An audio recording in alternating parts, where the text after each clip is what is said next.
Hello everyone. Hello, my voice is audible. Yes. Okay, thank you. So we will start at just 7:40.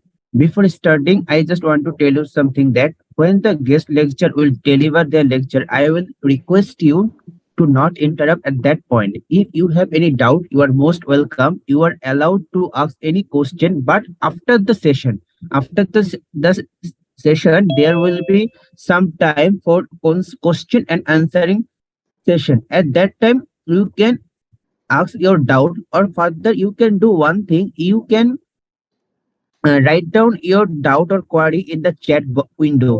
From there I will pick one. Understand? You can share this link with your friends so that anyone can join. Okay, thank you.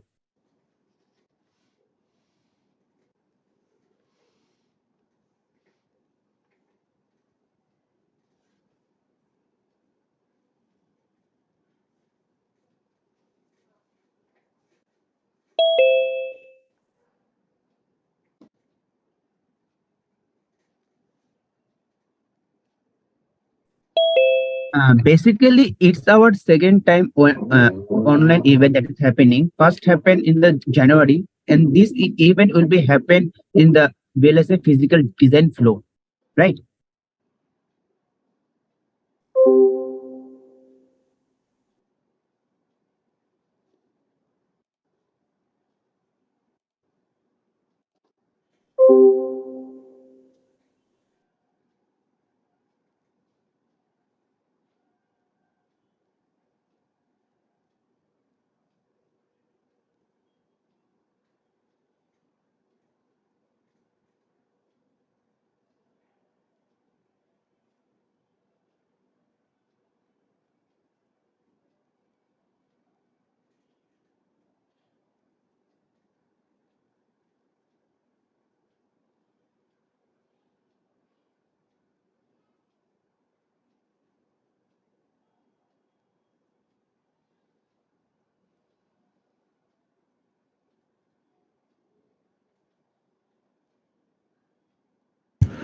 Hello.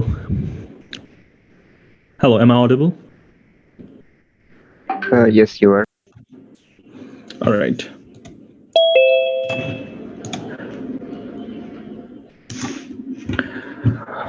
Okay, so thank you everyone for waiting. Hello everyone, I'm Sajid Hassan from Think Silicon. Hello, am I audible? Can anyone confirm? Yes, sir. You're audible. All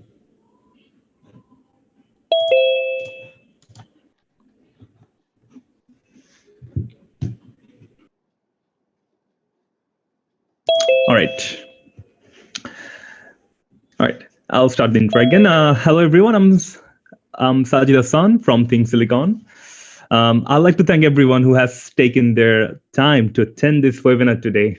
As you all know, today's session will focus on VLSI chip design flow for professionals keen to build deeper VLSI expertise. We anticipate that by attending today's session, everyone who is a VLSI student and other VLSI enthusiasts will gain key insights and valuable knowledge, which will be of benefit if you want to pursue a career in VLSI. Well, before we begin this session, I'd like to provide brief introduction about Think and what we do. Well, Think is a design, engineering, and manufacturing enterprise that makes automation manufacturers and industrial Internet of Things (IIoT) devices.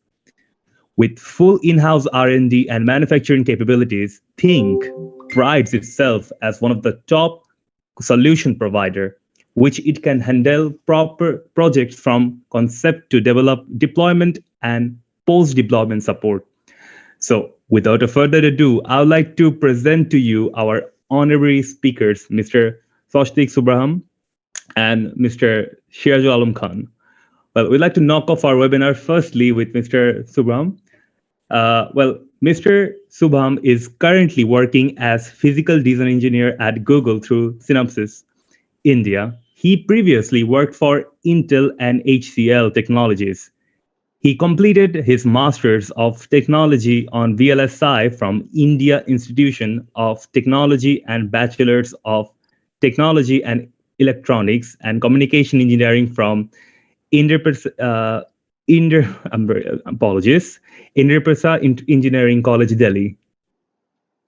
His expertise lies in STAPRN scripting and monitoring students about semiconductor designing.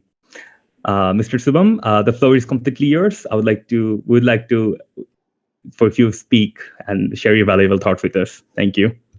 Sure. Thank you, Shazid. First tell me, am I audible and visible? Can you confirm, anyone? Yeah, yes, sir, you are. Okay, okay, Yes, sir. okay. So let me present my screen.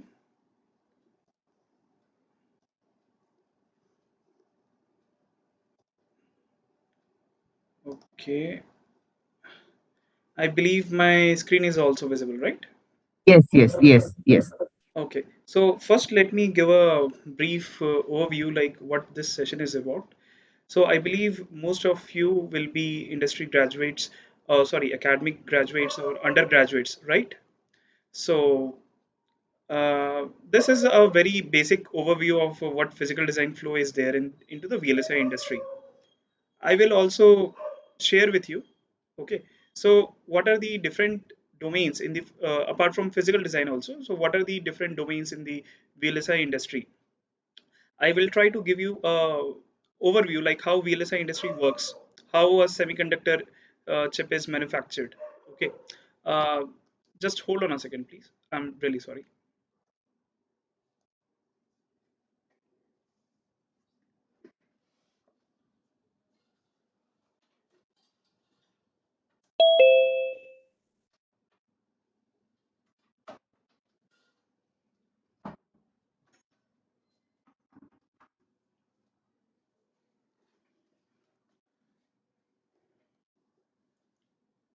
Uh, yeah, I'm back. So yeah, so anyone who is attending this seminar, like who is already experienced into the industry, will find this webinar very basic. So I'm tried to keep the seminar very basic. That's because like I got to know like many of industry uh, seeking students who are seeking jobs into the industry or trying to make their profile into VLSI industry, semiconductor industry are present. So they will be having basic knowledge. So I believe like most of my audience will be having basic knowledge of electronics and communication engineering or electrical engineering, like fundamentals of I expect like fundamentals of digital electronics, very little bit also. So yeah, that will be very helpful. Okay. So Akash, can you confirm like I'm audible, right? Yes, you are audible. In our curriculum, in the fourth year, there was two subjects, VLSA 1 and VLSA 2. I think basic is covered in that year. So I think the audience are able to grab the concept which you will provide. Okay, sure. That's great. That's great. Okay. Uh, Let me see. Yeah. So as of now, like if you see like when someone tells you like semiconductor industry or VLSI industry, so at first these pictures come into the mind. Okay, like how the chips are fabricated. Okay. So for example, we go. Is my mouse also visible? Right? I'm hovering it over the Yes, images. yes, yes, yes. You Okay, carry fine. on. Yes. Fine, fine. So our silicon, or let us say our chips, are manufactured or really come from the raw material sand. Okay, from sand we are manufacturing to the last silicon. Okay, so this is how it happens. Look, I'll be giving you a brief overview.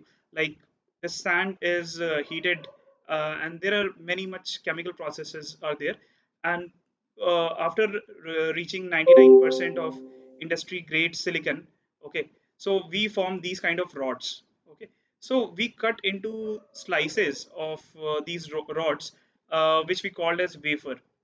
On this wafer, with photolithography and etching techniques, we are able to process uh, our chips. Okay, so uh, just a brief introduction how it happens. Suppose in our childhood we might have find this ABCD kind of thing. So where we draw the pattern with some scale or something. So this will mask the rest of the portion and it will draw exactly on the piece of paper what you're trying to draw from the cutout. So in a very similar fashion, okay, so we have a mask, we prepare masks, okay, and on silicon we with the help of UV rays, lights, okay, photolithography, these technologies, we do the etching, we have some resist, UV light exposure, okay, and accordingly we are able to manufacture what exactly we need, okay. So if you see like the if you see like this is silicon, okay, so these are the different metal layers how we want.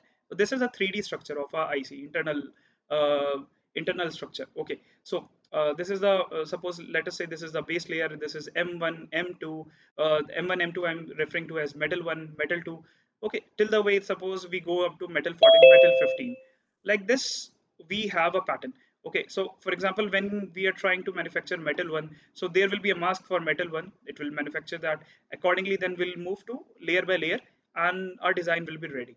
So now coming back to like how the designing is happening. So previous slide what I showed you is the fabrication thing. So as of now, in India also and in Bangladesh also, so fabrication labs are not there. In India, it is coming up. Okay, so that means like semiconductor is not there in India. That's not true, because this is the very end when our design is ready. When we do the tape out. Tape out is a term when we are doing the designing. Okay, designing will be on. I think Akash, you are not on mute, or is it from my end the problem? No, no, actually the sound is coming like that participant are joining. That's why Uh, that sound is coming. You okay, just okay, sure, sure, no problem. So as of now, like we'll feel like semiconductor industry not there, but yeah. So the art designing, whatever we do the design, that is on a piece of laptop or a computer, right? So when you completely do the design, okay. So at the end, your design will be going to the fabrication labs where they will process and they will manufacture your semiconductor, but entire designing will take a couple of years on a technology node. Right now suppose 3 nanometer, we are working on 3 nanometer, okay. Before we worked on 7 nanometer, 5 nanometer. So there are couple of changes between the technology node and we are able to get more number of transistor uh, into our one piece of chip, okay. So yeah, so even if it's not there, so completely design will happen at first, and secondly these things will happen. And to be honest, like if I say designing is the very important crucial part in our industry, this fabrication is like mass production, nothing else, right? So yeah, the end product, if I talk about the end product, so you might be using very consumer products like maybe phones, laptops and whatnot, like you name any electronic gadgets and uh, there will be a semiconductor inside that, okay. Like suppose Qualcomm is there, Google is also coming up with their Pixel phones and their other devices. I am working in one of their projects as of now. So Nvidia is there, like likewise AMD, Intel, we all know that, right? So this technology, if I say, is very niche profile, okay. So what I mean, like there are few technologies into our current world which is very difficult to have skill on that and to pursue our career. Why? Because difficult in that sense, because that is very complicated, okay. So complexity level is tremendously high. So let us see. Let us say if you think about some of the technologies which are very difficult. So if I name few of them, like one of them is rocket science, right? We have launched our successful missions into the space, right? So missiles are there, rockets are there, right? So satellites, we are doing everything. This communication is happening through internet. Satellite is involved. So these communication, these kind of technologies is very complex. Okay, aerodynamics is one of them, okay. So suppose for example many countries are there, very limited countries are there that is able to manufacture jet engines, For example, if I talk about India also, so we are able to manufacture uh, uh, Tejas, okay, but also we do import or import from Rafale or some other fighter jets. But inside Tejas, which is our which we have developed, we don't know how we are not able to come up like how the jet engines are exactly made. Okay, so the technology behind the jet engine designing is very complex. So you can put this semiconductor technology or the design, how design is happening, into that category. Like, it is not a very easy thing, right? It takes time for you to learn. Once you learn, it is a very fruitful industry. You will also enjoy very much, right? So let me go through some of the other slides. So in our industry, okay, you can classify basically our industry into two types of domains. One is front end domain, other one is back end. So today our focus will be more into back end. I believe, like Akash told me, like there was few seminars already happened on the front end part where you might have gone through verification and RTL designing. Okay, I believe that. Okay, so my focus of area will be back end today. Also, I am a physical design engineer, so yeah, I can explain more into these part. But yeah, this is the complete flow. It comes from specification, what you need, then we go to the RTL design, then we do the synthesis, then floor plan placement, CTS routing, then we do a static timing analysis, even after each and every stages, and we come out with the design. This is the GDS2. Okay, this is what we send it to the foundry, TSMC or Intel. Where are the first slide which I've shown you? Okay, this is what we say tape out is done. After tape out, we send our design to the fabrication labs, and they will be doing the fabrication, and we'll get the end product, that is the chip, right? So coming to the very basic thing, I think these things will be known to you, but yeah, let me go through it. So this is the very first part of the slide. If you see RTL, uh, just a sec. Yeah, if you just a sec, I'm seeing some pop-ups in my desktop. Uh, hide. Okay, fine. I think my screen is still visible, right? Just confirming. Yeah, anyone? Yeah, it's visible. Okay, fine. So starting with the front end part. So this is the RTL Verilog. Okay, so you can write any code on Verilog, and after that, after the front end thing, we move to the back end. Slowly it happens, gradually it happens. I'll tell you. So for example, if you see, this is a very basic XOR gate. Okay, like input A and B, and output we get as Y. So our XOR gate is A B bar, A bar plus A bar B, right? So we have implemented, we have given A bar here, we have given B, and we are doing we have get A bar B. Similarly, we are getting here A B bar, and we are doing the XOR OR gate operation here, and finally we get the XOR operation. Okay, so very simple code will be of a module XOR. This is like we have given the input defined A and B, output we have received as Y, and we are defining the wire here. Okay, so not of A, not of B, like that. And we are doing the not operation. Okay, we are doing the converting the, we are doing, and at finally we are doing or, and our this basic code is ready. Okay, so this code, you have defined the logical connection, right? So at A is connecting to what point? Okay, what connection is connecting to what point? So you have defined here the logical connection. Okay, so this is only the front end part. But what do you think, like at the fabrication side? Okay, will this the design, the symbol that you have made, will this go into the design and fabrication will happen? Not at all. So we have something, we say layout. Okay, these kind of physical layout goes to the fabrication, and we manufacture our chip, right? So yeah, so we are doing the transition between the physical layout and sorry, logical layout and the physical layout. Okay, so this only defines the logical connectivity. Based on logical connectivity, we have to connect something, right? Uh, we have to connect some metal layers. Okay, at the end of the lay, we are connecting some metal layers through some pillars, and these things, those things are going into the fabrication, not these symbols, right? So as you can see, like this is an inverter, and if you see, like the basic functionality of inverter is, if you do input 1, it will give output 0, and vice versa.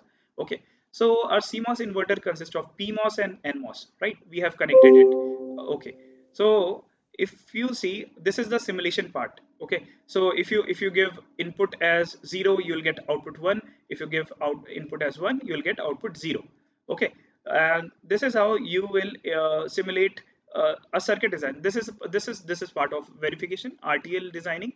Okay. Verilog, you right. This what I have shown you, this is circuit designing and simulation. This comes under circuit designing and simulation. So there are ASIC, like ASIC is application specific integrated circuits. Okay, so based on the application you are designing a circuit, right? So at the first you have to do the circuit designing. So this is very simple. Like I have taken very one basic module, that is, or that is not gate. Okay, similarly your circuit can be very complex. You can prepare a very anything you are preparing. At first you need the circuit, what input is connecting to what, and these things. Okay, after that you are doing the simulation. This is based on the tool. Okay, similar result, this is our expectation. Similar results we want to achieve when we design our when we do the physical design, when we are doing the layout thing, when we are doing the tape out. We also want the same simulation to happen. Okay, so there is a term called LVS. LVS is like layout versus schematic. So this is the layout design. Okay, this is the circuit design. We want both the simulation to be the same. We want if this point is connecting to this point, so this point should be connected to this point. Okay, there should not be any mismatch.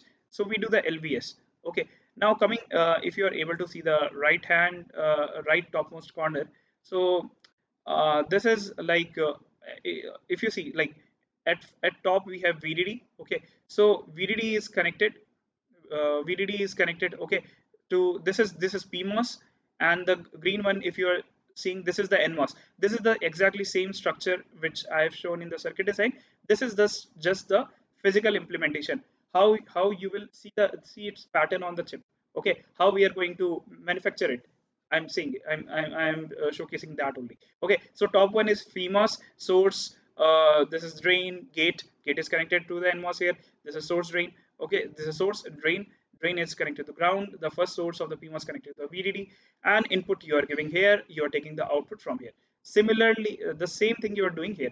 Okay, so this is how your inverter looks like. Okay, so this I have shown you. This was for the CMOS inverter. Similarly, this is your two transistors are there, right? So in case of XOR, you see, like your number of transistor will increase and your design will look like somewhat like this. Okay, so we are still on a very basic level. Very few transistor we do have, and as of now you also know, like number of transistors have gone into millions in a single chip. So you can imagine like how the layout will really look like at the end. Okay, so see, suppose you have to connect one metal layer to the other metal layer, and there is in vertical there is one metal layer is coming. So how will you go? Okay, this is not a 2D picture, I already told you. Okay, so you will use what we call as vias. Okay, in the left bottom corner, if you see, okay, there I have showcased you three metal layers connectivity: metal 1, metal 2, metal 3. Okay, so now you can imagine a building. Okay, so there is first floor, second floor, third floor, like that we do have. And what connects first, second, and third floor? We connect through some kind of pillars. Okay, so this pillar we called as vias, the VIA, via. Okay, so this ensure that this metal 1 is connected to metal 3. Okay, so current will go like this. Fine. So that's how we are ensuring, like what metal should be connected to what metal through vias. Okay, we are jumping to the different metal layers, and we are even going till metal level 15, 14, 15. Okay, like that. Let me go to the next slide. Okay, fine. Yeah, so now moving on to, just a second.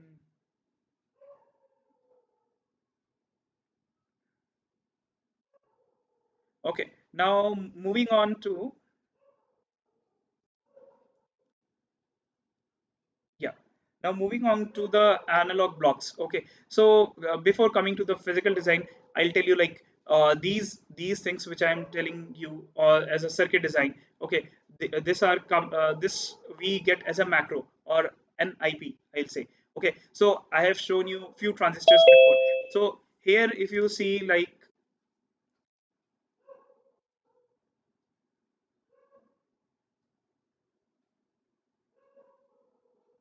okay, sorry for the interruptions.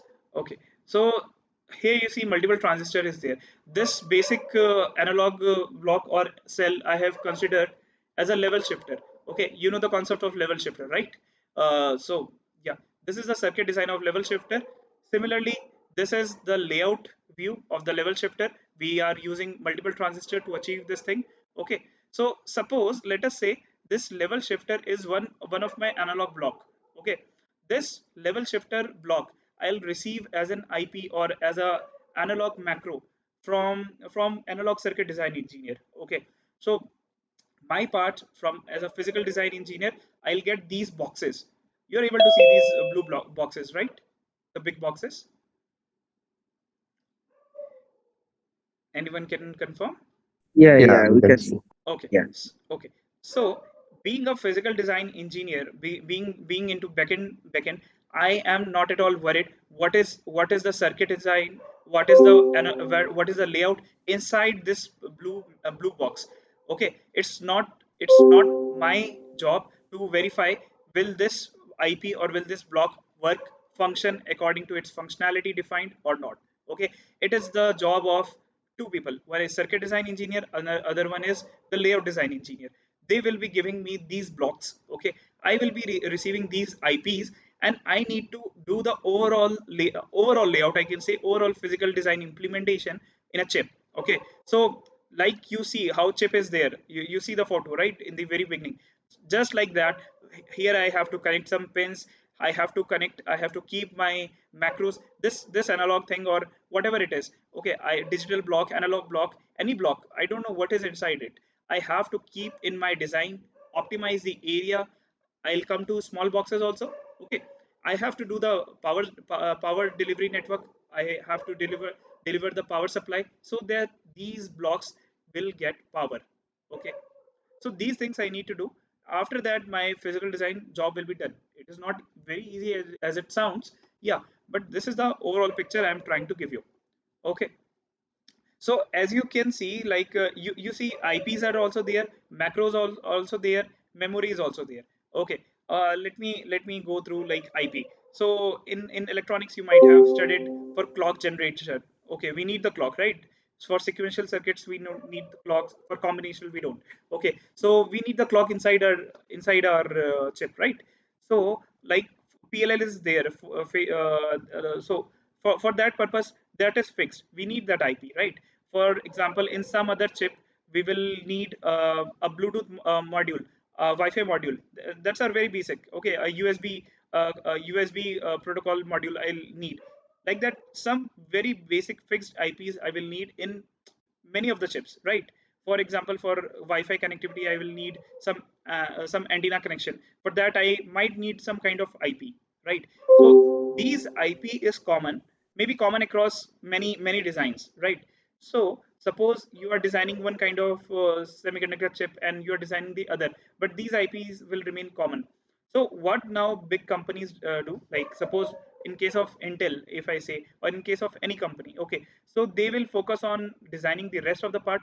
They will purchase these IPs from other companies. Okay, so suppose let us say my company Synopsys is working in many domains. One of them is like we are into the tools section. I'll come later on to that part. And another thing is like IP thing. Okay, so we design these basic IPs, these sub blocks we design, and we sell it to the big customers who are putting these IPs into their design to function. Okay, they are not spending their time or bandwidth to design these small IPs. Fine. Okay. The second thing, if you see memory, okay, why do we need memory in our chip? Okay, so for example, you know RAM, ROM, these concepts, you know. Okay, we need to store our data also, right? So cache memory or these kind of some data we need to store. Where we will store in register. If you know the concept of D flip flop. Okay, so yeah, so we need to store our data. For that we need memory IPs also. Okay, so And here on the right side, if you see, like this is the power network, okay, VDD and VSS. I'll come, I have a separate slide, so I'll come onto that part. Okay, so basically if you see the memory elements, just a second, let me hide this thing. This is coming again and again actually. Uh, yeah, yeah. So yeah, just if you are able to see, this is a memory element. Okay, so what I do have is a set of two inverters. Okay, so this is very basic, I'm just telling. There are many lot more modifications into this, but to give you a overall perspective, a overall idea, I'm just I have taken this image. Okay, so this is a cross coupled in two CMOS inverters. Okay, so if you say you are giving 0 as an input here, you will get 1 at the Q. Same 1 will go to the B, and you will get 0 at Q dash. Same 0 will go again to the A. Same 1 will come here. 1 will come here. Again invert 0. 0 will be back. Again it will invert 1. So you see, like, you have, due to some cross coupling thing, you are able to achieve the functionality that you are able to store a data. Okay, there are multiple ways how you can store a data, SRAM, DRAM. There are multiple concepts, but this is a very basic. I'm trying to deliver what I'm meaning. Okay, so you are able to store a data. So if you take the output from Q, you will get 0. If you take the output from Q dash, you will get 1, or vice versa, whatever the configuration is. But this cross coupling gives us freedom, that gives us control, that we are able to store the data, right? So this is a memory cell. Okay, consists of like, suppose inverter will have two, so these two will have four transistors. Okay, but again, you don't just need to store only one bit, right? 0 or 1. You need multiple of data to be stored. Okay, so what you will do, you will arrange it into some kind of rows and columns, and you will keep your memory like this. So this is a very small, again, this is a very small thing. It is repeated again and again into a very large. For example, if you see, like, as of now, just a second. Yeah, so as of now, if you see the SSD, okay, 1 TB SSD stores 8, suppose 8 TB, if we are saying. So it is consisting of 3 trillion transistors, right? So we are just saying one memory cell with 4 transistors. Actually it is 6. We need some other design configuration. So 6 transistor to store 1 bit. So for example, you need to store a huge amount of data. So for that you need 3 trillion transistors, right? Imagine that. Okay, this is again the circuit design, or you say symbol representation. If we the previous image I showed you only this part, now it is repeated again and again over the entire picture, if you see. And we are able to achieve, like, we are able to store more data. Okay, more number of transistors, we are able to achieve storage of more data, right? So now here I am giving you a very small description why scripting or automation is needed into our industry. Is, for example, if you see this while loop, this is a very basic while loop. Okay, so if I tell you what is the basic difference between the hardcore software programming jobs and the scripting or automation needed in VLSI industry, is you need to be clear in very fundamental concepts, like how while loop works, how for each loop works, how for loop works, right? So there are a couple of scripting languages like Tickle. I am working on Tickle. So okay, that is tool command language. You need to have a basic understanding of Bash, Linux. Okay, Perl is also needed somewhere. Python is also needed somewhere. Okay, so you need not to prepare very hardcore programs which are developed by software programmers, because you're not developing those. But you need some kind of you need automation or scripting so that it will ease your job. Okay, why I'm telling you, see, here one transistor is there. Okay, you have drawn it. Okay, so what you'll do, the same repetitive task for 3 trillion transistor, what you'll do, you'll sit and draw again and again for 3 trillion, and you will connect each and everything.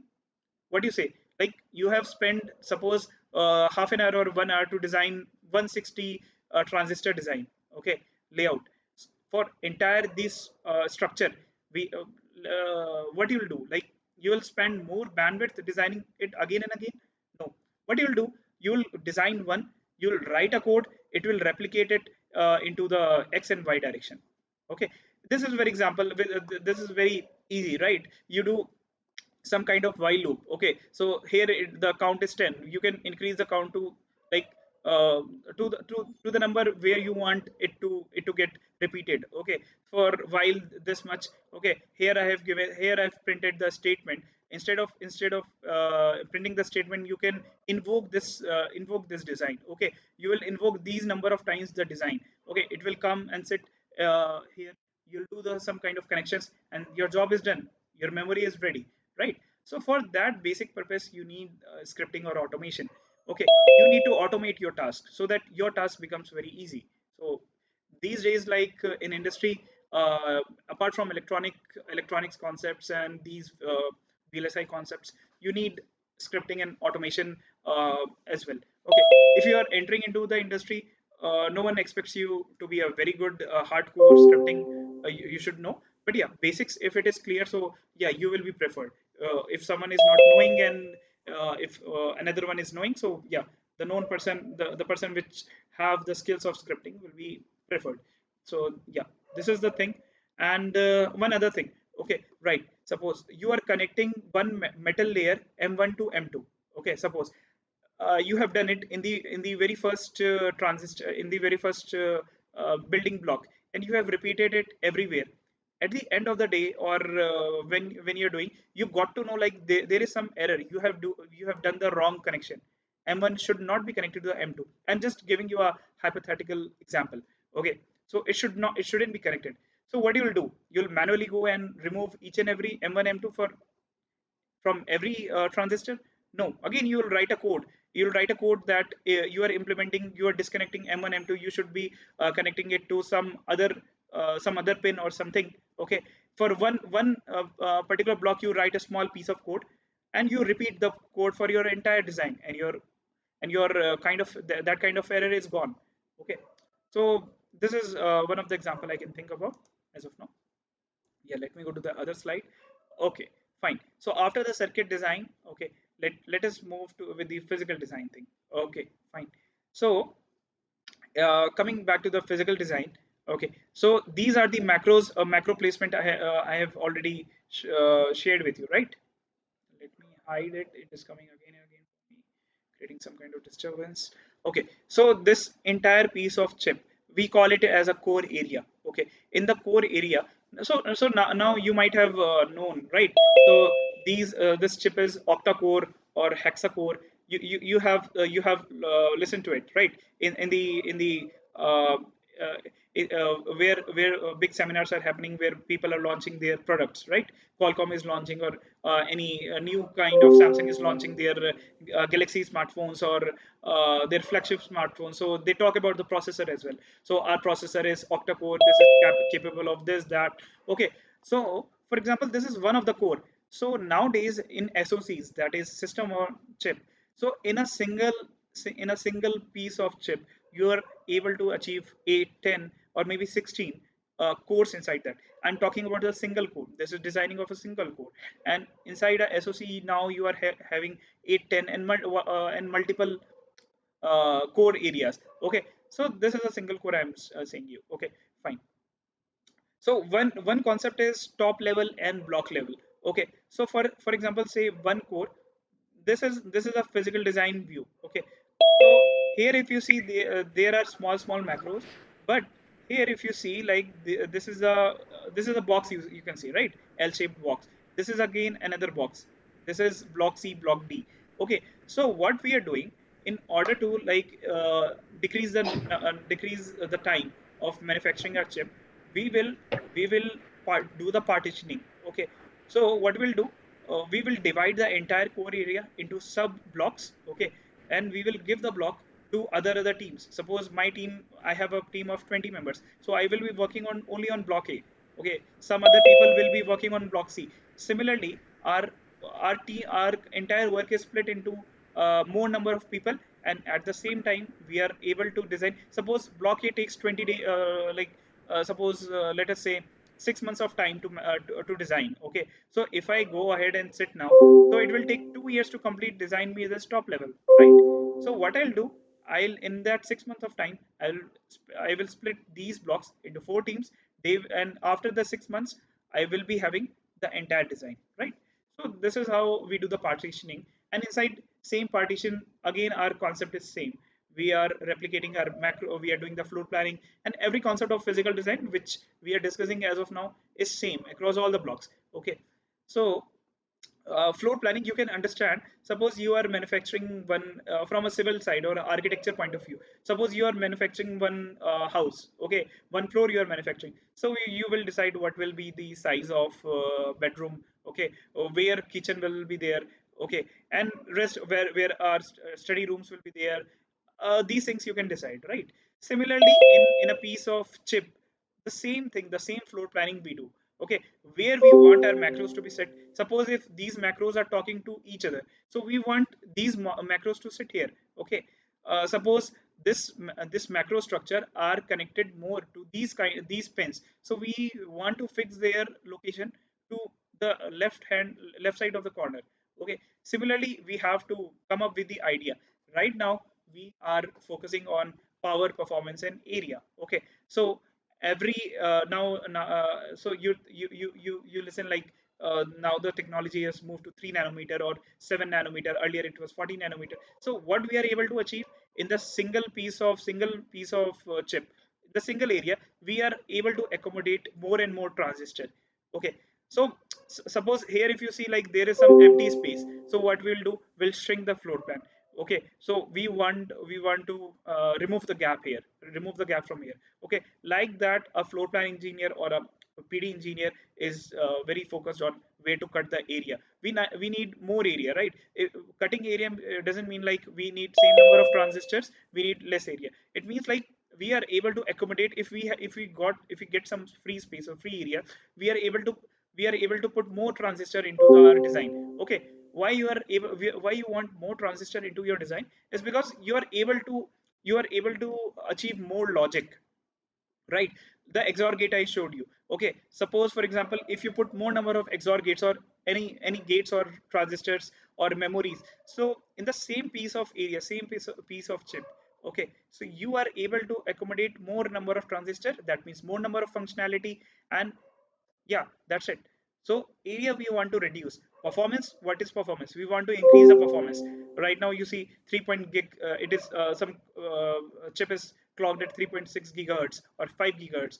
We want to achieve more performance out of the same chip, right? And third thing is power. Why power? This term is called as PPA, and right now going into lower technology node, PPA is very important, right? Why power? Okay, let me give you example. You're carrying your mobile phone which is powered by your chip, right? Sorry, the main CPU is your chip, right? So you have a battery inside your mobile phone that is fixed, right? So 500 milliamp hour battery or 5000 milliamp hour battery or something. So you can't increase your battery size to a to very big, right? So for example these days you need multiple tasking. You need you need you do gaming in your phone itself. Okay, that that will require multiple transistor to work. Okay, how transistor works? One transistor, how it works, it switches. Okay, okay, either it will pass the signal or it will block the signal, it switches. So if you are doing gaming or high intensive task, so your transistors will be switching rapidly, multiple transistors will be switching, and your calculations will happen inside your CPU, right? So while switching is happening, so it is consuming, one transistor is consuming certain amount of power. When you are increasing the number of transistors or the number of the time it is the one transistor is switching, so it will require more power, right? It will drive more power. So these days we don't want like if we increase the number of transistors, so our power requirement will also increase, right?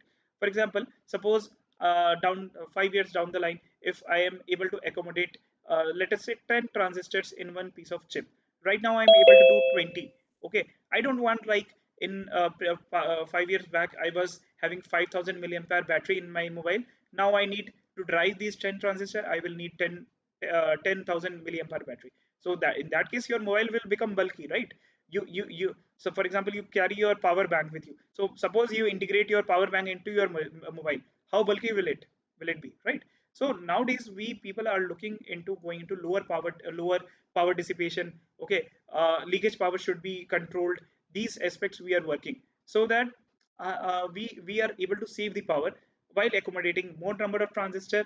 Okay, performance is increasing, and we need to have a balanced area also. So this is some trade-off is there.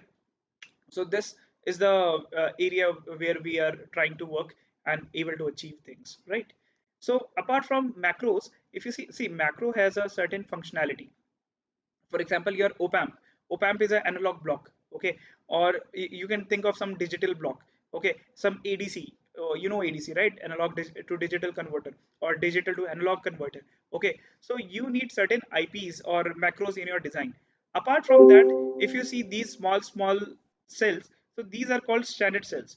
It is nothing but standard cells is nothing but the image I am showing you, right? The CMOS inverter, the NOT gate, XOR gate, AND gate. Okay, these kind of combination, D flip flop, your flip flops, right? Your sequential circuits. These kind of small cells we directly keep into our design and power them. Okay, and it will interact between each other. Like signal will go from one standard cells to other, or from macro to likewise, right? So it will happen. So in rest of the area we distribute our standard cells. So yeah, now going to the next slide.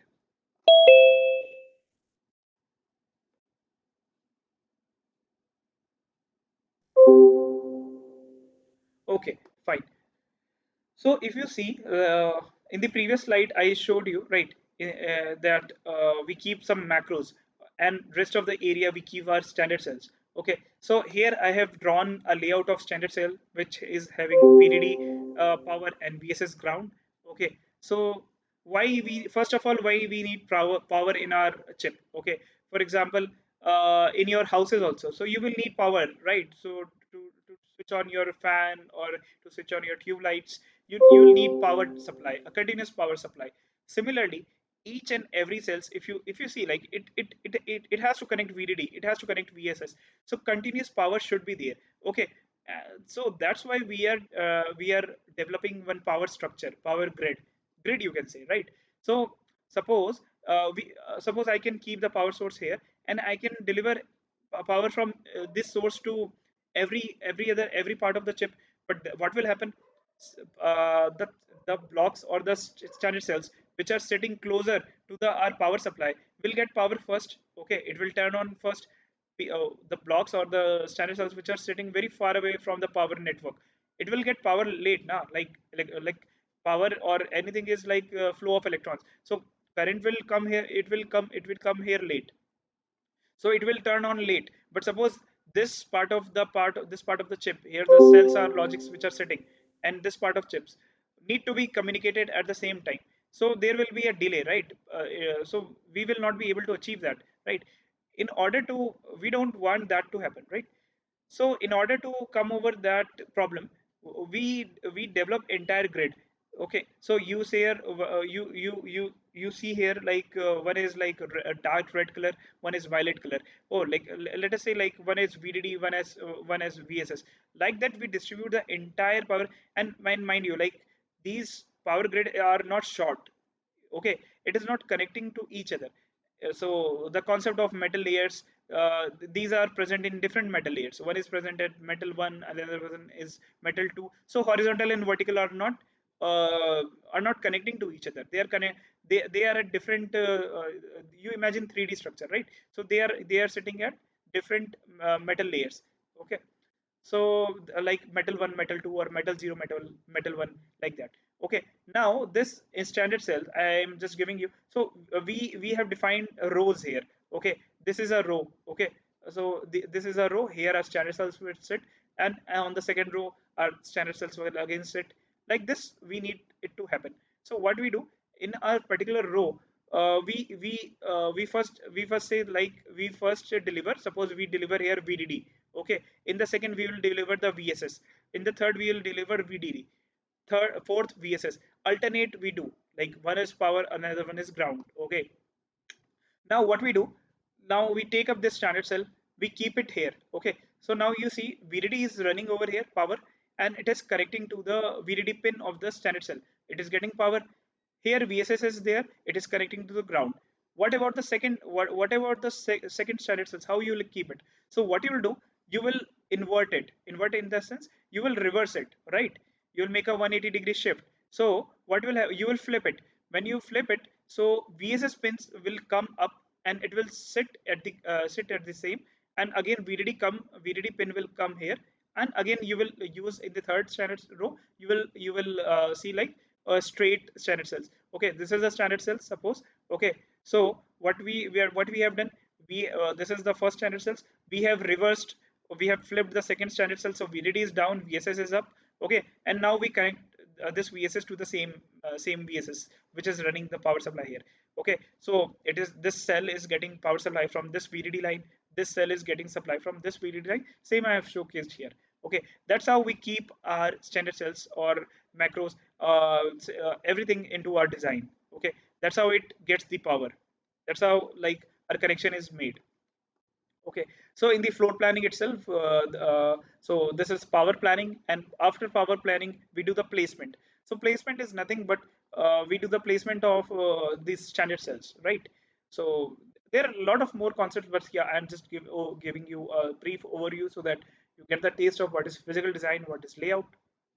Okay, so this is how floor planning, power planning, and placement is done. Placement is of standard cells. Apart from standard cells, we keep many other types of cells which are needed. Okay, so to prevent certain kind of errors or some violations which can happen or which can lead to the failure of the chip. We don't want that to happen, and we keep our cells there. Okay, one other type of okay, fine, let me go ahead and talk about yeah, let me go ahead and talk about the next part, that is our clock and routing. Okay, so floor planning, power planning is done. Okay, placement is done. Now comes the picture of clock signal. Okay, and after clock we do the routing. Okay, so the thing is okay, so in the till previous slide we haven't talked about the clocks yet. Yeah, right. So our XOR gate, AND gate, or any standard cells we are defining, or even standard cells can come into two part. One is like XOR gate, AND gate, these kind of thing, and the another one is we can say like flip flops, right? So once we get the sequential circuits into our design, we will need the clock, isn't it? That is mandatory, right? So with the help of clock only we are able to control our flip flop, right? When this flip flop will turn on and off, with the help of clock only we are able to control. So in our design, flip-flops will be sitting right everywhere. It is distributed. Okay, we want clock to reach each and every point, just like power. We want clock to be delivered, right? So suppose what will happen? Same problem. If I keep the clock here, and if I connect each and every D flip flop with this clock, what will happen? So this flip flop will get the clock first, and this flip flop will get clock at last. Okay, so suppose flip flop 1 and flip flop 2 4, so there is some kind of sorry, there is some kind of communication happening between flip flop 1 to flip flop 4. Okay, so so suppose data transfer is happening, so at that same time I want my flip flop 1 and flip flop 4 to turn on, but there will be a lot of delay in turning on flip flop 4. Okay, so we don't want that to happen. Again, what we'll do, just like power grid, we will decide how we can distribute the clock. Okay, so this is suppose like this is flip flop 1, this is flip flop 2. Okay, so suppose clock is here, so this flip flop is sitting near to the clock source, so this will get clock first, or it will turn on first, this will turn on late. Okay, so we come up with some other kind of ideas, right? Suppose this is the clock source. We keep our flip flops in such fashion that clock traveling from here to here, clock point, from clock source to clock destination point is same between the launch flop and capture flop. Launch flop is like it is launching some data. Capture flop is it is capturing the same data. Okay, these two flip flops are same. It's not different. This is also D flip flop. This is also D flip flop. Okay, we will keep another flip-flop here. So this capture flip-flop will become launch flip-flop for the next transition of data. Okay, so it will, what data it will capture, it will again move ahead the data. Okay, and so on it will happen. So like this in our entire design, such kind of H tree or other trees we clock trees we build, that is CTS. Okay, clock tree structure. We build the clock tree in such a manner that clock reaches to each and every endpoint at the same time.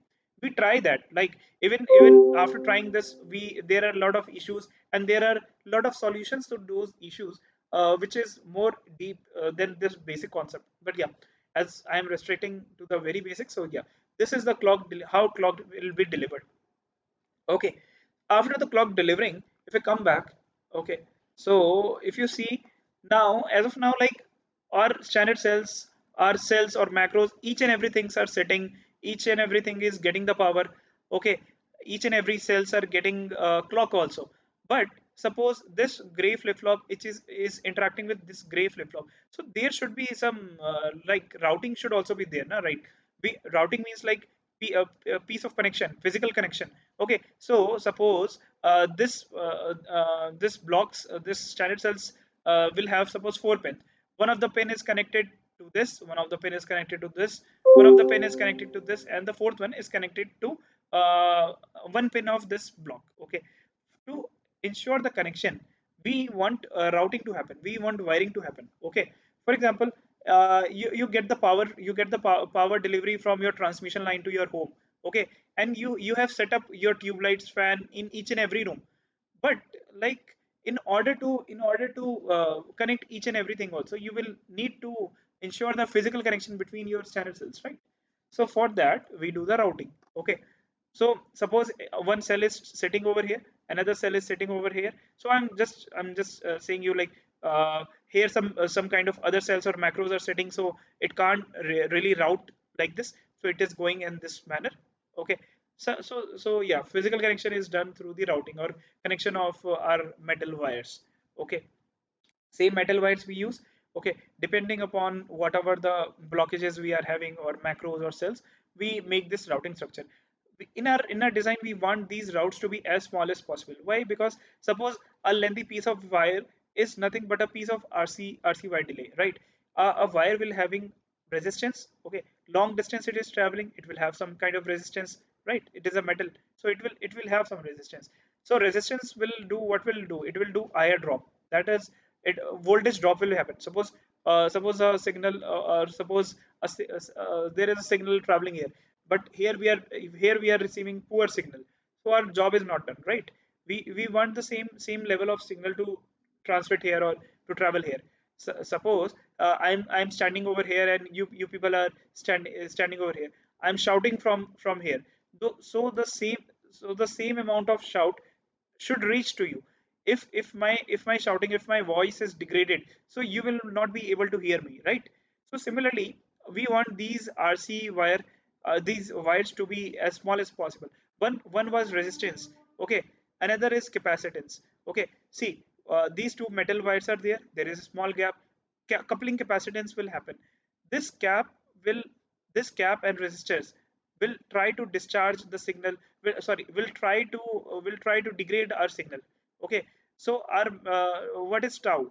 Tau equals to rc is delay, right? So we don't want that to happen, so we have some other ways. Suppose this was a long path, so our signal traveling here will be degraded till here, so we have inserted some kind of buffers here. Okay, so you might have learned in your analog circuits, like buffer or CMOS inverter acts like a amplifier also. Okay, it amplifies the signal also. So yeah, that's what we do, right? Suppose if I am shouting from here and you're not able to hear me, so I will use mic. Okay, and then use speakers here, so you will be able to listen to me, right? So similarly, we insert buffers here. Okay, but there is always a trade-off. If you insert buffers, your delay will increase.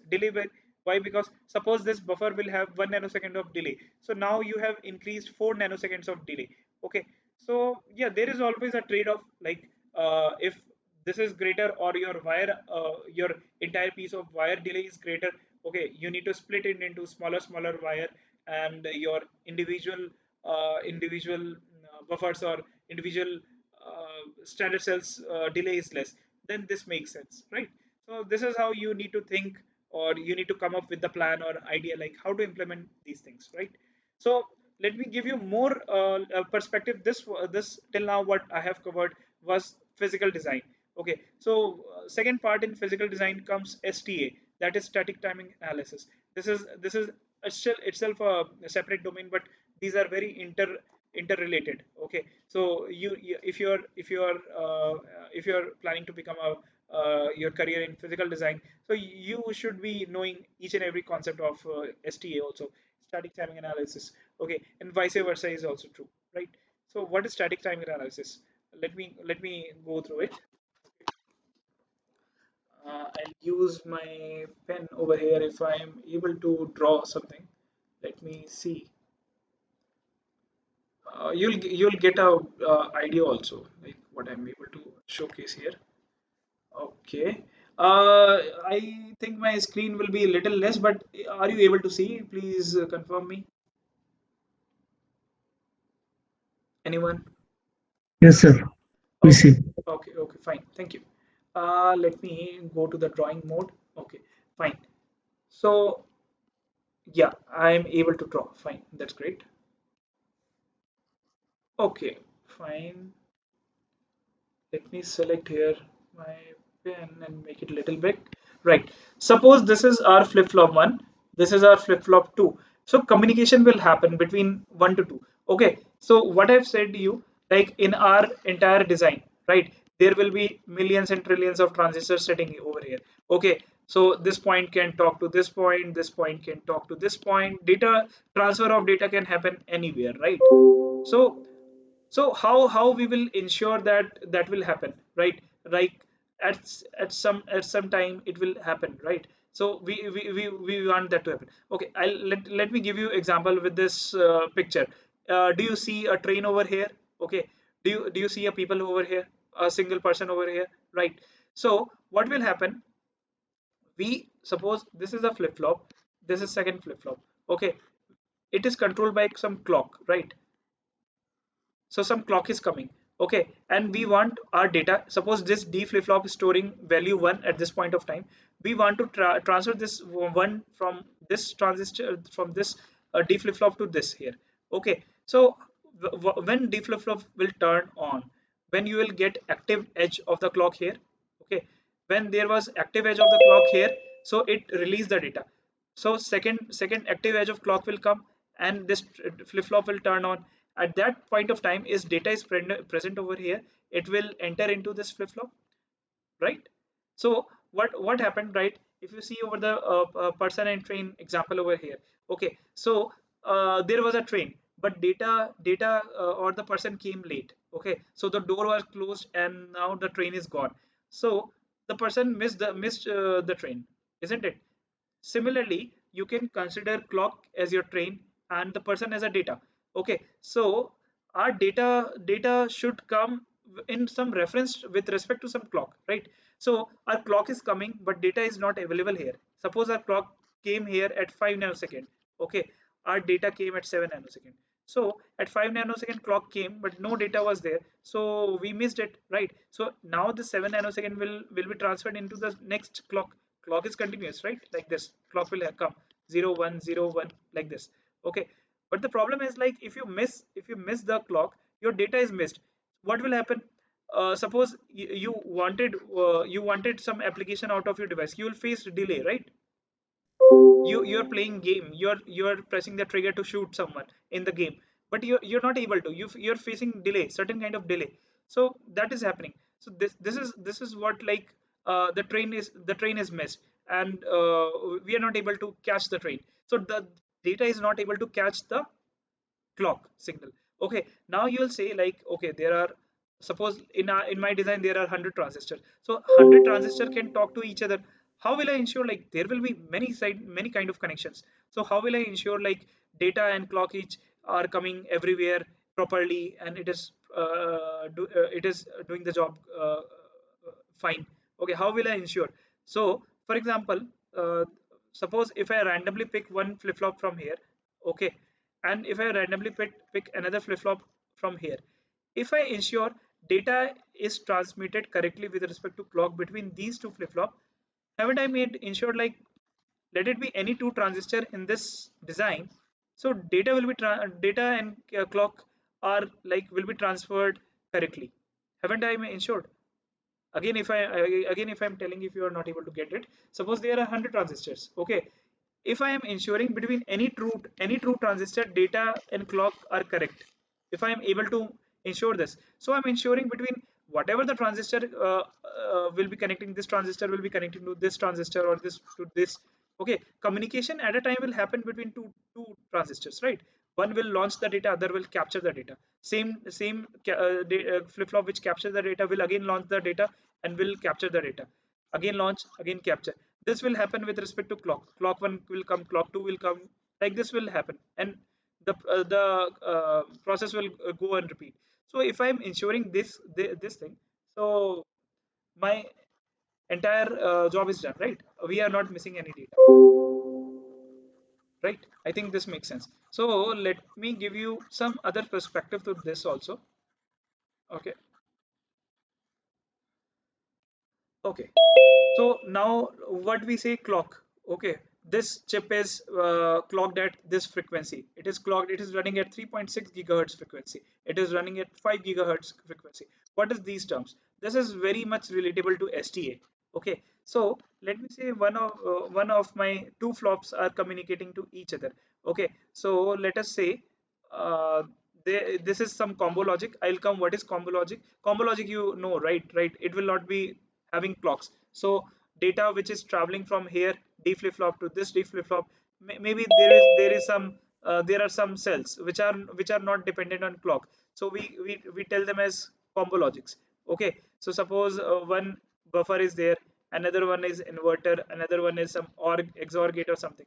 So like this, it will pass through it, right? So let me draw it in a little bit more good format.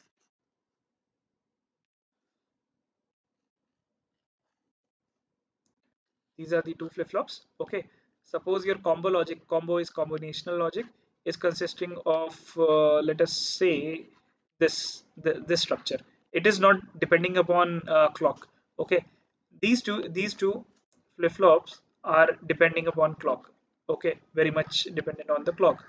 Okay, so let us say a clock is traveling here. Okay, we are giving here clock. Okay, the time period of clock is 10 nanoseconds. Okay, so after 10 nanoseconds it will repeat itself, right? Don't assume that I am giving clock to the D pin. It is like I am giving the clock to the clock pin. Okay, here data will come from somewhere. Here data will come. Okay, and it will propagate. Same clock we are giving here. Okay, suppose our data is coming here at 0. Sorry, data 0 is coming here. Okay, our first edge of clock comes here at 0 nanoseconds. This is 0 nanoseconds, this is 10, this is 20, right? 20 nanoseconds. So it will launch this 0, because this D flip flop will become active at 0 nanosecond, right? The first active edge of the clock. It will launch the 0 it will launch this 0 data at 0 nanoseconds. Okay, suppose suppose now the latency of the flip-flop will take some time, right? To it will get the data here, and it has to get the data here, but there will be some delay, right? Let me say that the delay is 1 nanosecond. Fine. So this is 1 nanosecond delay. Okay, suppose this combinational logic is there, some not gate or gate XOR gate, anything you say. Okay, it is having, let us say, 2 nanosecond. Okay, this is having 3 nanosecond. Again this will have suppose 2 nanoseconds.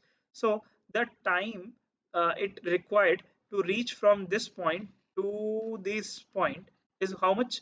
1 plus 2 3, 3 plus 3 6, and plus 2 8. So at the end of 8 nanoseconds I can say this data which is 0 has come over here, isn't it? And our next active edge of clock is coming at 10 nanoseconds. So at 10 nanoseconds, at t equals to 10 nanoseconds, this flip-flop will, what will happen? This flip-flop will become active. So when it is becoming active, it is saying okay, there is some data, I need to parcel the data from here deep in to QPIN, so it will transfer the data here. So that's what I am saying. This lady, if she reaches in time, so she will be she would have catched the train, but she missed, right? So we don't want that to happen. Okay, so that's how. Okay, this t equals to 10, this clock is running t equals to 10. If you know what is frequency, frequency is 1 upon t, that is 1 upon 10. Okay, nanoseconds. So this is something zero point 0.1 gigahertz. Okay, so suppose that's how you say like this chip is running at zero point 0.1 gigahertz. Okay, you can say like this. Okay, that this chip is clocked at zero point 0.1 gigahertz. Now we are reaching 3.6 gigahertz or 5 gigahertz. So what will happen? If you are increasing the frequency, your time period will go low and low. So earlier we were trying to meet our timing in 10 nanoseconds. Now suppose we want our timing to meet in 2 nanoseconds. So in a 2 nanoseconds we want this much of speed to happen. Data should come very fast, right? So when you are increasing the frequency, your time required from data to travel from point A to point B is is very reduced. If you are not able to achieve the time, so what will happen? You will get a violation. That violation we called as setup violation. There is another concept, hold violation, that let me don't discuss it over here, because I want to just give you a brief picture what in STA we do. We try to fix these kind of violation. Suppose at 8 nanosecond the data is coming. So what if suppose instead of 8 nanoseconds, suppose this took 3 nanoseconds, and instead of 8 nanoseconds, at 11 nanoseconds we reach the data 0 came over here, but our clock is coming 10 nanoseconds. At 10 nanoseconds it sees that no data is present, because at 11th nanosecond data is coming over here. So this data which was to travel at this clock is missed. We don't want that to happen, right? So this is how we try to fix. We try to decrease the delay. We try to switch the cells. Okay, maybe a similar kind of AND gate or gate we will be having with some lesser delay. So we will use that. Like that, we fix the setup violation. Got the point? Hello. Yes, yes, yes. It's a beautiful. Yes. Yeah, okay. So these are the two concepts. One is physical design, one is STA. Okay, here if you see, like, this is the complete flow. So here you see after timing it is written routing, it is written timing closure. Okay, so we need to do the physical design and STA hand in hand, and after that only we are able to ensure that whatever we are doing is correct, right? So physical design, if I say, it is not much more deep into the electronics. Okay, because you don't want like, okay, how our circuit designing is happening. Okay, for example, in your BTech curriculum, mostly like in India, like mostly in BTech curriculum we study like what is the inside analog circuits, what are there, what are how the functioning of MOSFETs, okay, BJTs, these kind of things we study a lot. So that is correlated, or that you can relate more with respect to circuit design.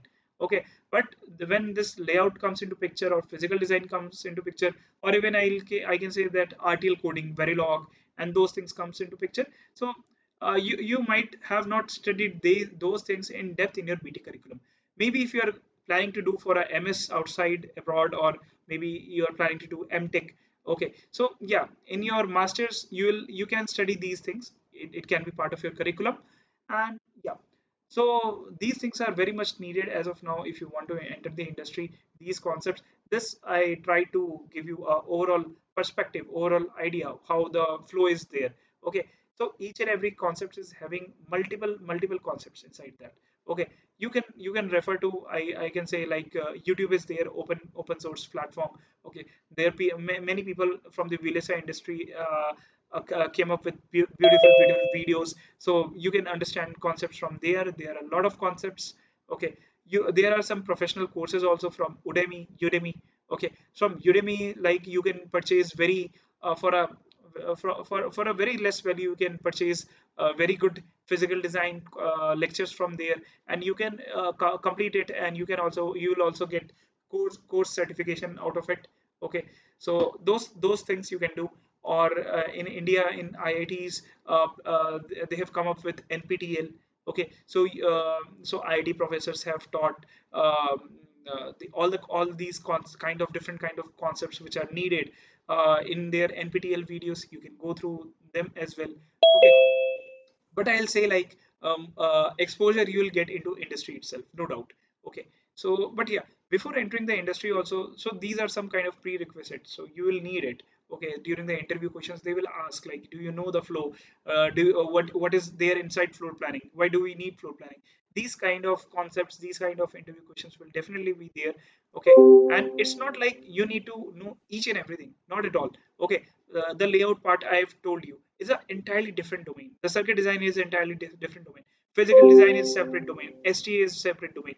You need to focus. You need to see where your interest lies. Verilog, coding, those things are entirely different domain. You need to see like where your interest lies. Okay, based on your interest, try to focus on any one of the domains. Prepare for that and try to build your career or start your career, I'll say, in one domain itself. Okay, so you don't need knowledge of every domain. Why I've told you many domains into this seminar, because you should get overall feeling. Okay, okay, how the end product is there, how chip is there, how we do the design. Okay, at the end of routing, or at the end of the timing closure, we have our design ready.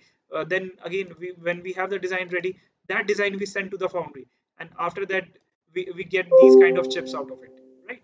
So these are separate metal layers. So these pictures should come into your mind. Should be very much like, suppose if you see overall VLSI chip, so it will be looking some kind of colorful lines, but when you zoom into it, you will see these metal layers interacting each other, right?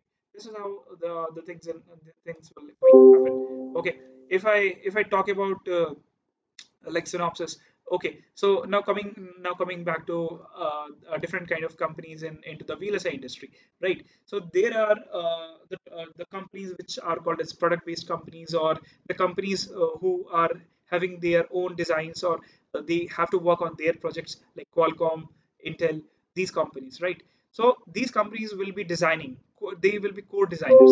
Okay, but don't you think like to even design these things you need some kind of softwares? There is a need of software, right?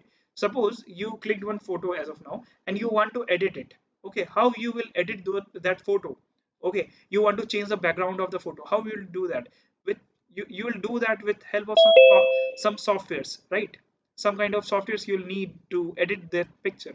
Similarly, these companies will not have any kind of software, so they don't have any softwares. Okay, so they have to design their chips, right? So they need softwares. So so my company Synopsys, one part I already told you, ip designing we handle. Another part is our tools. Okay, we have separate kind of tools. So these are the tools which company use. Okay, mainly if I tell you, there are majorly only two companies into the world, main if I'm say, one is Synopsys, other one is Cadence. Okay, so they have different tools, they have different licenses on those tools. These big companies like Google, Intel, Qualcomm, they either take their project and design it on Cadence softwares, or they go with Synopsys softwares. Okay, so like most of you can be into your universities or colleges also, so you can check with your college, like in their labs, do you have Synopsys license or Cadence license or not?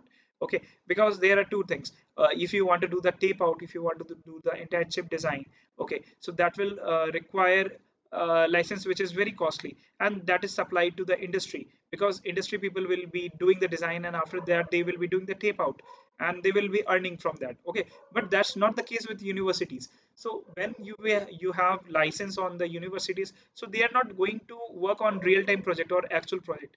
They're not going to fabricate anything or make some certain amount of profit out of it, right? So these people these people give the licenses to universities or colleges at very low price, so that people like you, or people like who are very freshers, can understand or can implement some projects in their college level itself. Okay, so that you get a taste before coming into the industry. You know how physical design is happening, how layout is happening. I shown you a picture like this is a layout, right? Somewhere here maybe.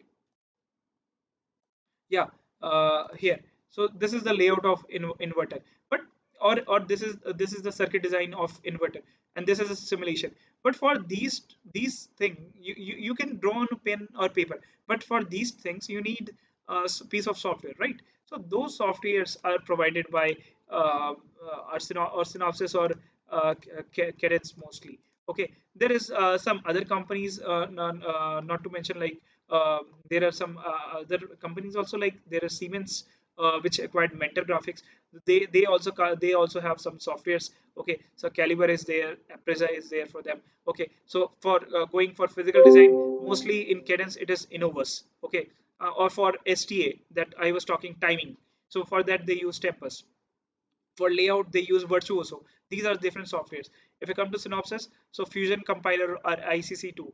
Okay, these are the main two softwares which industry use across to do their physical design tape outs. Okay, these are the tools like prime time, prime power for power analysis, for prime time, for closing the timing, closing to doing the STA thing, which I was showcasing you between the two D flip flops. The example I was giving you, the train and the women miss the train. So those things we do in these kind of softwares. So, okay, so these kind of softwares are there, right? So yeah, so one is going about like how industry works. Like one is these companies which designs which do the designing of their chips. Okay, but for designing of their chips they need software. So their second type companies come into picture. These companies, these are called EDA, right? That is electronic design automation. Okay, these companies develop their softwares and they will test it on multiple blocks, they will regress the things, and these companies will also do certain kind of tape outs. Like we are into IP design, so in IP design also it is entirely design. We are also a design company as well as a EDA company. Okay, so EDA companies sell their software mostly. Okay, these companies will sell their chips. EDA company will mostly sell their softwares. Okay, fine. And there is like third kind of companies, I'll say. Okay, for example, they are not developing their softwares. They are also not doing their own project, their own projects, right? So what will happen, suppose previous to Synopsys, I was working with HCL Technologies in India. Okay, so with HCL Technologies my team got a project from Intel US client.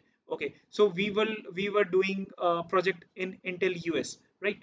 So that's how, like, we were not directly working for Intel, but what happened, we were working for HCL, we were directly employed by HCL Technologies. But if you see in market, like HCL is not making any chip, but they are providing skilled force, or you can say they are providing workforce to these companies. So, sometimes what will happen, like these I already told you, right? This kind of domain or this industry is very complex, right? In order to understand, in order to work, because you can't afford to do mistakes over here, right? If you do certain kind of mistakes and your mistakes are gone into fabrication, so what will happen?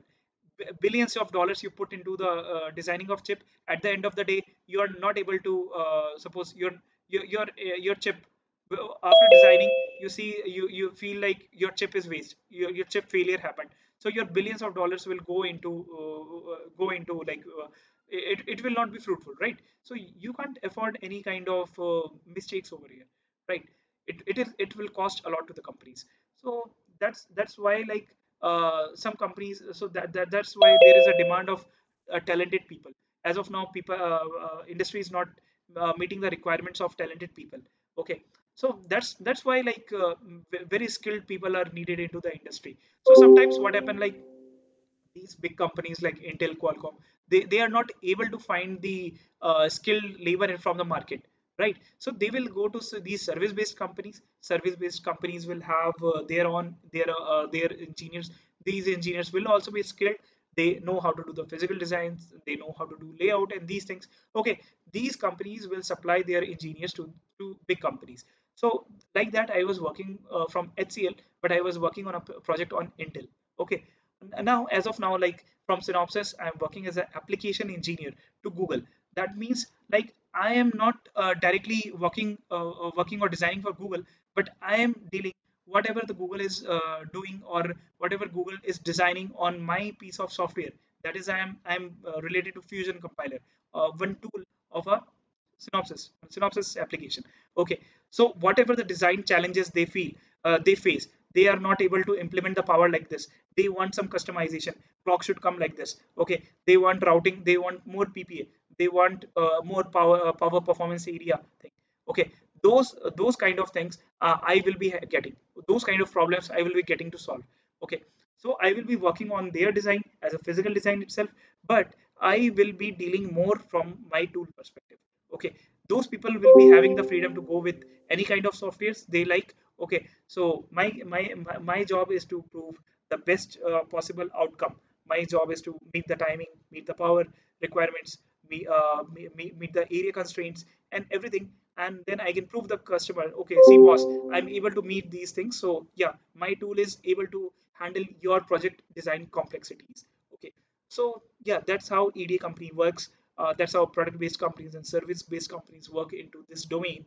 And yeah, if you're looking into the industry, I'll say start with some service based companies. That will be better. But why? Because suppose for 1 year you are working on Intel project from some service based companies. Suppose this Think Silicon is a company which is sponsoring, which is conducting this webinar, right? Suppose they hire some candidates, they hire you, yeah, just example I'm saying, and they give you a project on Intel. Okay, so you get to know how the project, how the flow is working on Intel. Okay, for after 1 year they got another project from Qualcomm. So you will be moving from Intel to Qualcomm. So we'll in 1 or 2 years span of time, you'll get the taste of multiple companies, how flows work across different kind of companies. Okay, that similar thing happens in the EDA company as well. So it's not like we will be having Google as a customer. We are having multiple customer. Intel is our customer. Many customers are there. So we need to support many teams. So as of now, I am working with Google, but for let's say like for next project, I might be working again for Intel or Qualcomm. Who knows, right? So that's how it works. Okay, but after a certain amount of time, when you gain expertise with many companies, then you can grow and you can land up in design companies like Intel, Google, Apple, these companies, and there you just have to focus on their on flow and nothing else. Okay, I can give certain feedbacks also. So yeah, like Synopsys and Cadence are like industry standard tools. Okay, so if you get a chance to work on Cadence, Synopsys, or ANSYS, or you say ANSYS is known for power. Okay, power delivery and many things. They have many softwares, but Power is Red Hawk is one of their key softwares. Or Siemens, if you get to work, that is great. But even if you don't, so it's not like you can't do anything, you don't have access. If you can ask your universities, so universities can demand or can get licenses. That's an easy option. But even if you're not able to like get industry standard tools, so there are these kind of tools comes into picture that are open source. So you can go on YouTube tutorials or Udemy how to install these tools. So suppose the layout thing which I was telling you, so there is tool called Magic VLSI layout. This is the open source tool. Okay, so you can do in the ngSpice tool, you can do the circuit design, you can do the simulation, you can do layout in Magic VLSI. Okay, there is a tool or a website called EDA Playground. So you can implement your codes there. You can do System Verilog or Verilog or C++ or Python. These things you can learn easily from internet. It's just take your hard work to learn and implement onto these tools, right? Okay, so there are many other tools I have listed over here. If you can see my screen, maybe you can take a snapshot, or yeah, you can store it, or later on I can ask Akash also to share the presentation. Okay, there is QFlow. You can do the physical side of physical implementation, physical design with these kind of tools. Okay, and there is another tool called OpenTimer. In the OpenTimer, the STA part which I was mentioning, the static timing analysis. So those timing analysis can be done in the OpenTimer. So these are the open source tools. Apart from that, I will ask you all to switch to Linux. What I mean is, suppose I am using this machine, this is Windows operating system, but in industry we will be using Linux operating system. It is quite easy. It takes some time. You will get some time to it takes some time for you to understand how Linux works. Okay, so for example, suppose if I go to any of my files, I can directly see what are the contents of that directory or folder or files into that. For example, here in this image I showed you, one command is there, ls-l, that is ls is list, hyphen s long list. So it is listing in this directory structure, it is listing all the files, whatever what files are present inside this. Okay, what permissions it is having, who is owning it, what is the time of creation, what is the size, everything is there in this list, right? So yeah, this is how Linux works. And tickle scripting or any kind of automation, if you want to learn, you can directly implement in Linux itself. Okay, so yeah, even if you have a Windows machine, you can install some virtual machine over there. On top of the virtual machine, on the virtual machine, you can install Ubuntu. Ubuntu is a platform where you can do the Linux, you can do the scripting. Okay, these things you can explore over the YouTube. You can get how it is very easy to install. You just need to spend your time and effort, and yeah, you can able to get knowledge out of these domains, right? Okay, now coming to the second kind of thing, these things, these webinars will help a lot, right? Which Akash organized or Think Silicon is organizing, but you can do your homework as well. How? Okay, so for example, I am talking about physical design, right? So I'm going into physical design, but there are many kind of like verification design, layout design, many things you can search. So these snippets I have taken from LinkedIn, right? So these things you can see, like these are the job openings currently in the market. Okay, like for example, Google is hiring for physical design implementation engineer, or Samsung is hiring for senior physical design engineer. Intel is hiring for SOC physical design. Cadence is hiring for physical design CAD engineer. Okay, for example, Apple in USA is hiring for physical design engineer, or Synopsys is hiring for senior physical design engineer. Okay, so what I want you to build your LinkedIn profile as well. Just don't study. Okay, if you are studying and you are able to understand the concept, that's very well, but you should be up to date. What industry is requiring you, what industry is requiring the skill out of you, right?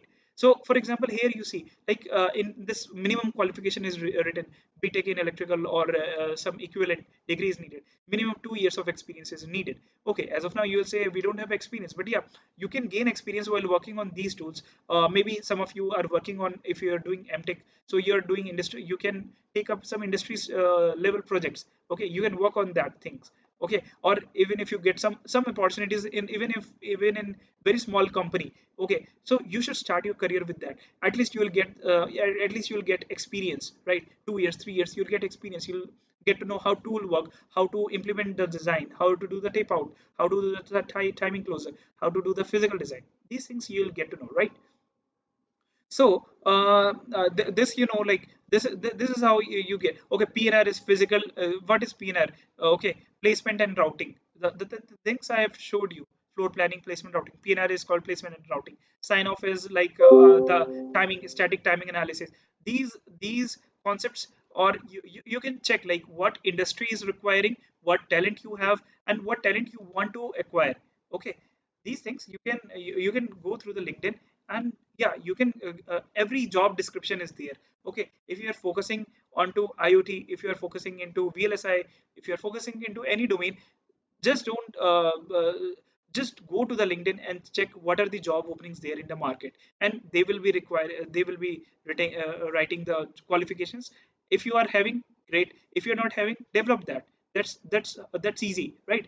So if you are sending your resume and you have written these things in your resume, you know these things. So these companies will be very much interested in order to hire you, right? So for example, this is a physical design CAD engineer. So now there is some CAD, computer aided design. These kind of technologies coming. Technologies I won't say. So in the beginning, if you remember, I showed you one snippet where scripting is required, where automation is required to automate the tasks, right? So CAD is nothing but this automation.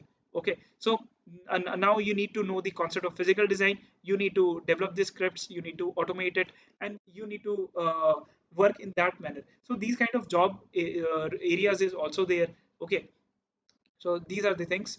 Okay, so yeah, you can go through like in Apple. You're saying okay, the deep knowledge you want in place and route. You want to know the power grid. You know the clock specifications like that. You can go through it. Okay, and what I'll say is like be active on LinkedIn.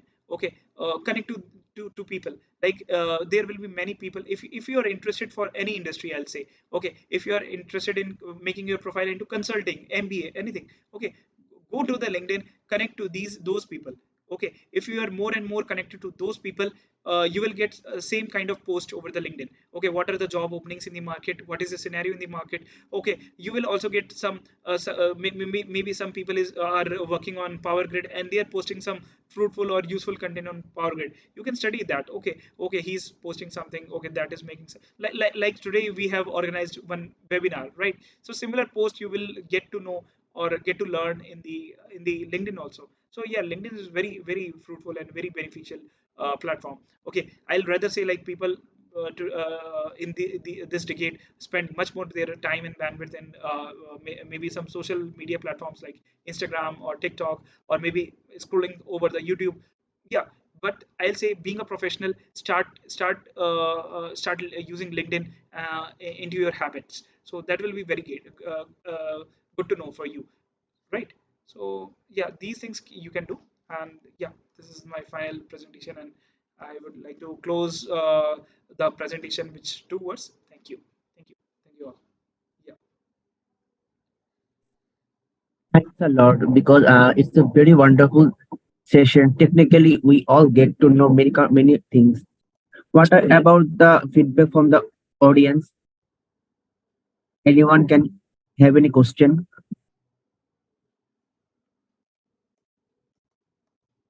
Uh, from the comment section, I just get some question. Can I tell it now? Yeah, sure. Okay. Uh, one question is there, as a fresher graduate, how can I decide which VLSI domain I am interested? Means physical would be better or front end would be better? That's kind of question he's asking. Okay. I'll say like there are a lot of answers to it. Okay, I am having as of now, like suppose front end and back end. So there is a problem. There is a situation, right? Suppose in back end you are not able to get tools. Okay, if you are able to get some kind of tools from your university or from some training institutes or from some company, you get option. So you can explore backend as well. Not a problem. Okay, but front end thing you need coding, right? For Verilog or system Verilog, C++, those kind of coding is needed. Okay, though as I said in the beginning, that is like logical connections you're doing. You are not doing any physical connections, right there. So yeah, for exploring front end part, you don't have you don't have to like worry much. But for backend, there are a lot of concepts involved. There are a lot of implementation to be done. But yeah, if that interests you, like for example, if physical design interests you more, so you can pursue your career. And yeah, coming back to your question, like how you will get to know like which domain you are more interested in. So I'll say take the front end part. Okay, design some Verilog code. Okay, for some small design there is a counter. Okay, design a counter in Verilog code. Okay, try to do a physical design or a layout thing in backend also. Okay, in a course of 1 week, 2 week, or maybe 1 month of time, you will get to know like which stage you are feeling a little bit lazy, or which stage is making you work like crazy, right? Like you may enjoy doing anything, right? You may enjoy doing coding, you may enjoy doing layout or physical design. So until unless you work into those domains, so you can't just say it, right? So there are people like who start doing coding, but they get into they are not much more into the coding part, so they like backend more. Yeah, but in backend also you can't run from scripting will be there, but it will, as I said, it is not hardcore programming or something which you need to be aware of, right? It is very simple things. Okay, if you know those loops, while loop, for loop, those kind of things, so those are the main things you will need. So yeah, that's the thing. I hope that answers your question. Yes, that's a very good answer. Another question came. I very much disappointed because I just didn't like it kind of question to ask. One audience asks the question like, which domain is better in terms of salary and work balance? Actually, we don't hanker after for money because we all are VLSI It's engineer okay. for our passion. It's okay. It's okay, Akash. It's okay, Akash. Let me take up this question. See, uh, which domain is best? I'll tell. Okay. So see, these are the technologies which, if you can't imagine your life without these technologies, right? You can't imagine you can't imagine your day without a mobile phone or laptop, right? So if you are working for VLSI industry, so it is very high paying. Let me be very honest with you. Okay, for uh, just giving you, maybe for some of people, money can be a motivation. So a just brief overview, like I don't know, like salaries is very high in US side. Okay, but suppose in India side, if I say a fresher who is starting into a product based companies or a EDA company can start with 20 lakhs CTC, Indian rupees, or maybe it is, if you convert it to Bangladeshi taka, it is 25 lakh CTC, something like that you start with. So yeah, it's very high. Okay, it's very competitive, it's very challenging at all. Okay, it's not, as I said, like it is not a cup of tea for everyone, right? So in order to get these skills, you need to work very hard in initial years of your career, even before joining the industry, and even after joining the industry you need to work very hard. Okay, coming to the work life balance thing. Okay, so suppose there is a job which is giving you work life balance but not paying you enough or not giving you self satisfaction. So will it be fruitful for you? That's your choice. Okay, everyone has their own opinions on what is work life balance. Okay, what I feel is, like, if you are working more in your initial years, so you are gaining skills, you are learning more, you are gaining expertise into your domain. So for example, I am learning physical design. So as of now also I am learning itself, and learning will never stop. But as of now, if I say that, okay, I landed into a big company, I'm getting paid well. Okay, this is my Saturday, this is my Sunday, I need to enjoy it, I don't want to work much. So I will lag behind, right? I won't develop my skill. So in my initial phase of career, I need to work very hard. That's true. Okay, once you are into senior position, your workload reduces but your responsibility increases. Okay, for example, as of now, I don't have to bother, like, will after tape out the chip will fail or will work or not. Even if the chip fail, I will be getting my salary. I would anything won't be affected to me. Okay, but program managers or senior managers will be very much affected if the entire program, if the entire project they are running fails. Okay, so they are not working into the technical part, but they are working really hard to make everything successful, right? So your responsibility grows at that time. Okay, and coming back to, like, which domain is very paying. So I believe, like, you are asking, like, suppose physical design is more paying, or verification is more paying, or layout is more paying, like that. I think the question was. Okay, so I'll say, to design an entire chip, you need front end part also, you need back end part also. Okay, you need each and every part. Okay, it's not like for your body to function, I'll say, for your body to function, your heart should also function, your liver should also function. We can't say, na, like, your heart should function more. Okay, your there is a impact on liver, we can ignore it. No, we can't, right? So for example, for a chip to be successful, we need each and every domain. Each and every domain is very important. And yeah, uh, salaries and pay scales are everywhere more or less same only. Okay, it also depends, if you are very good performing into whatever domain you started with, you will grow much faster than others will grow. So domain is independent. How much effort or hard work you are able to put, that is more required. So yeah, I hope that answers. Yes, yes, yes. Very good. Uh, Another question is there. What are the subject to be learned to become a physical design engineer? And Okay, okay. what are the free sites available in the net? That kind of thing. Okay, okay. So subject is, as you can go through digital electronics. Okay, digital electronics is one of them. Basics of analog electronics. I won't say, like, much more deep into analog electronics, but yeah, basics will be good, because you see, like, everything is coming down to transistor level, CMOS level, right? So yeah, basics of an analog electronics. digital electronics is required. Microprocessors is a subject, but it's not like you should be.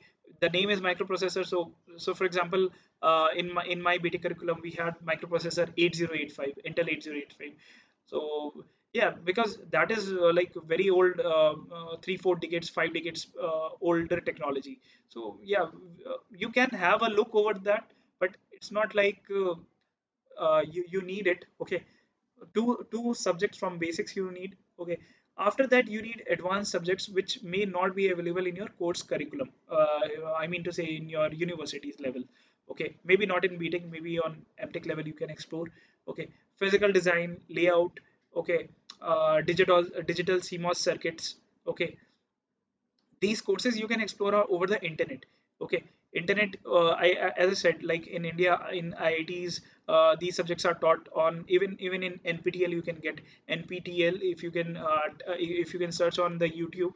If you I am not sure, like, if you are aware of this platform, NPTEL, just search NPTEL in YouTube. Okay, you'll get to learn all the lectures free of cost from IIT professors. So they have taught many good things. Okay, you can go those things. Apart from these other resources, you can, as I said, you can find on Udemy. Okay, on Udemy for very cheap prices you can get very quality content. Okay, so yeah, these things you can follow, nothing else. This is like a kind of requirement, so that this is a requirement so that you land up to some company and start working. Once you start working, you'll get you'll get to once you start working into some projects, you'll get to know many kind of different challenges and problems, and you will, being an engineer, you will be solving those, right? So yeah, many things you will learn on job itself, but yeah, there are some prerequisite. So you need to brush up the concepts to land up some job first. Then only you will get to learn, right, while implementing. Okay, fine. My last question is there. After that, we will get in the conclusion part. How much coding skill is required to become a physical design engineer rather than the front end part? Okay, I'll say in front end part you will need more. Okay, Verilog, C, C++, those are needed in front end part. But in physical design or in layout design, I'll say in layout, if you say so, in physical design there are many domains. Like STA is one, physical design one, third is layout. Okay, so if you are focusing on layout, so as of now, I don't think you require coding skills there. Okay, but it is very much appreciated by the companies if you know, right? In physical designs, in physical design, I'll say you, as I said, like you need to do replication of many things, right? Automation is there. Okay, a same task, if you're doing for 8 hours, sitting 8 hours and doing same task 8 hours, you can write a small piece of code. You may take 2 hours of time to develop that code, but you, when you run it, okay, so your timing to do the task, it's for your good. If you're doing some same task in 8 hours, and if you're doing same task in 2 hours, you can save your 6 hours of time. You can do some different thing at that time, right? So yeah, it is required, but it is not like you need to learn Java, Python, machine learning, artificial intelligence. Everything is required like a software developer, right? Because this is not a software development area, right? This is a physical design, right? So here you will need scripting, but you can, to land up into the company, you will need basics of Linux, Bash scripting, Linux scripting, Tickle scripting is needed. Okay, as I already mentioned in my lecture, in my webinar also, right? So basics of like for each loop, how while loop works, these things if you know, that's, yeah, you are good to go. Okay, later on you will improve these skills while you work into the industry, because there will be many challenges you will be facing, and to implement those challenges, you will be maybe doing the physical design through CAD applications, through coding itself. So yeah, there you will develop over the course of time. But yeah, being a fresher or being new to the industry, basics is needed, and it is very much appreciated how much you know. I hope that answers. But yes, yes, because I always tell them, my colleague or my friend, or I told my junior that hardware or VLSI design engineer is very much cooler or very much easier than the software. In the software, we need much coding. We need to expert. But in the hardware and VLSI, we don't need expert in our coding. Our concept should be such a fundamental and such a strong that in concept we can crack any problem, right? Correct, correct. Yeah. So Yes. I'll And say now, one. I'll say Yes, one yes, more yes, thing. yes, I'll say one more yes, thing. yes, yes, Suppose yes. if coding is very tough into VLSI industry, I'm just saying it. Okay, if coding is very difficult or very complex here, so VLSI industry will directly hire coders, right? In industry, in market, in IT industry, you will easily get software developers, right? Why to hire? Yeah. Yeah. So if coding or software is very tough, they will hire software developers separately. But that is not the case, right? Being a design engineer, you only handle certain part of scripting or coding. So because that is easier, that is the only way. That is the only reason that is given, that the task is assigned to you. If task is very tough, so it will be assigned to some different software developer, right? So for example, I shown you one piece of slide here. So now companies are have started implementing that as well. For example, in Cadence, you see there's physical design CAD engineer. Okay, so the role of this CAD engineer will be to write scripts only, which is related to physical design. So it is his role. Okay, but in case of physical design engineer, you will be more into the physical design aspects. Okay, but yeah, if you see the requirements also, so you will get to see, like, maybe I have not captured here, but yeah, you can find like here it is written for physical design. Apple here written knowledge basic SoC architecture and hardware descriptive language like Verilog. Okay, so yeah, some kind of expertise in languages you need. Okay, but yeah, this requirement, this job posting is not for a fresher level. This I gave you just for understanding, that you can refer to what topics industry is demanding. Okay, maybe these postings are for very senior level engineers, maybe 4 or 5 years experience or even more, who knows, right? So yeah, that's how. Okay, thanks a lot. Now I am giving, for my side is over. I am asking to Sajid to say something and to conclude the session. Sure.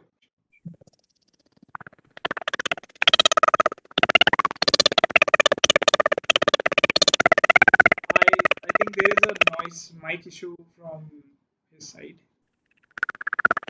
Can't hear. There is some noise issue. Hello. Thank you, Swastik. It is a fantastic session, Okay. and we are very, very glad to you that you made some valuable time for us, because today is the weekend in your country. So you're supposed to have family time, but you spend a very, very crucial time for us to develop our VLSI engineering community. And this is a fantastic effort, and a very, very thank you from Bangladesh community, engineering student community. At the same time, Think is glad to have you today. Okay. Thank you. Yeah, Thank you very much. Thank you. Namaste. thank you. Bye. Sajid, please continue.